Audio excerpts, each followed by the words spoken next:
Cible d'attaques grossophobes pendant la demi-finale de The Voice, Amel Bent a profité de son passage dans l'émission de Sophie Davant sur M Radio pour donner son ressenti. La chanteuse s'est dit touchée par ses critiques à son égard. La célébrité comporte de nombreux risques. Être la cible des critiques en fait partie. Amel Bent le sait mieux que quiconque. Le 14 mai, un mois après son accouchement, la chanteuse faisait son grand retour dans The Voice pour la demi-finale. Mais les internautes avaient décidé de mener la vie dure à la jeune maman.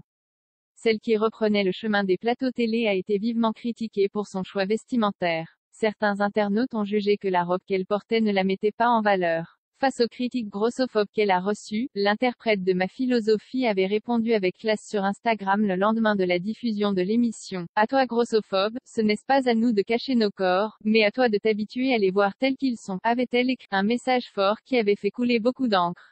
Un mois après ses prises de position, l'artiste était invitée dans le podcast de Sophie Davant. Ravie de vous rencontrer. Ce samedi 10, une occasion pour la maman de 3 enfants de revenir sur son rapport aux critiques. Amel Bent revient sur les attaques grossophobes qu'elle a subies. Ça atteint. Amel Bent sait qu'avec sa notoriété, il lui est difficile d'échapper aux médisances. Si elle accepte les règles du jeu, elle a néanmoins confié à Sophie Davant qu'elle n'était pas capable de faire l'autruche.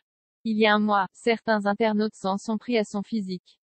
Des commentaires désobligeants qui l'ont encouragé à prendre son téléphone pour répondre à ses détracteurs. Ça atteint, il ne faut pas croire. Sinon on ne répondrait pas. Si j'ai mis un petit mot le lendemain, c'est que ça m'a touché. Confesse, un moment pas compliqué grâce au coach de The Voice. Néanmoins, la jeune femme de 36 ans a assez de recul pour prendre avec philosophie les attaques. Ce qui prévaut sur tout cela, c'est mon bonheur, ma sérénité.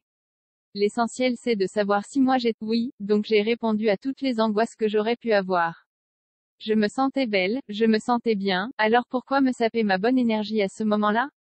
J'étais heureuse d'arriver comme je suis arrivée et de plus ou moins retrouver ma féminité à 200%, explique. Après avoir pris une pause pour donner naissance à son 3e enfant, la compagne de Patrick Antonelli était heureuse de regagner son fauteuil de coach dans The Voice, mais surtout ses collègues pour qui elle a une grande affection. Le fait d'avoir retrouvé leur amitié a fait que ce moment n'a pas été compliqué. Au contraire, cela a été une belle parenthèse, ajoute-t-elle.